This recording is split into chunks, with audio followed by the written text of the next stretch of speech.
जब हजरत नूह अल्लाह के हुक्म से कश्ती बना रहे थे, हर रोज एक बूढ़ी मोमिना औरत अपनी छोटी सी घटरी उठाए उनके पास आती। वो कहती, ए अल्लाह के नबी, कश्ती कब रवाना होगी? हजरत नूह मुस्कुराकर फरमाते, अभी देर है, वक्त आने दो। वो औरत वहां बैठी रहती, पूरा दिन इंतजार करती, फिर शाम होते ही घर वापस चली जाती। यह सिलसिला कई दिनों तक चलता रहा। एक दिन हजरत नूह ने उस बूढ़ी औरत से फरमाया, ए बूढ़ी अम्मा, जब जाने का वक्त आएगा तो तुझे बता दिया जाएगा। वो सर झुकाकर चल दी, मगर दिल में यकीन था कि जब कश्ती चलेगी नबी जरूर बुलाएंगे। वक्त गुजरता गया, फिर अल्लाह का अजाब आ गया। जमीन पर तूफान बर्पा हो गया, पानी हर तरफ फैल गया और हजरत नूह की कश्ती रवाना हो गई। लेकिन हजरत नूह उस औरत को बुलाना भूल गए। जाहिरी तौर पर ऐसा ही हुआ। तूफान थम गया, समंदर की लहरें रुक गईं। कुछ वक्त बाद हजरत नूह के दिल में ख्याल आया कि चलो उस शहर को देखा जाए जहां से सब कुछ शुरू हुआ था। वो कश्ती से उतरे और शहर की तरफ चल दिए।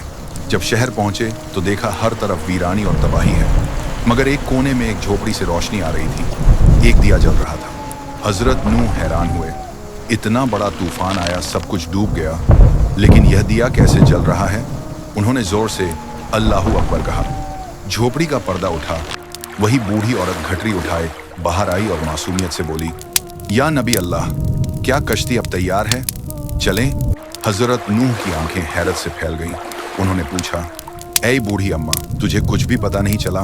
औरत ने सादा दिली से जवाब दिया, क्या नहीं पता चला या नबी अल्लाह? हजरत नूह बोले, इतना बड़ा तूफान आया, दुनिया डूब गई, बारिशें बरसीं, लोगों पर अजाब आया और तुझे कुछ खबर नहीं? वो औरत मुस्कुराकर बोली, या नबी अल्लाह, एक दिन बादल थोड़े गरजे थे और हल्की सी फुहार पड़ी थी, बस। हजरत नूह ने आसमान की तरफ देखकर फरमाया, ए मेरे रब, यह क्या मौजिज़ा है?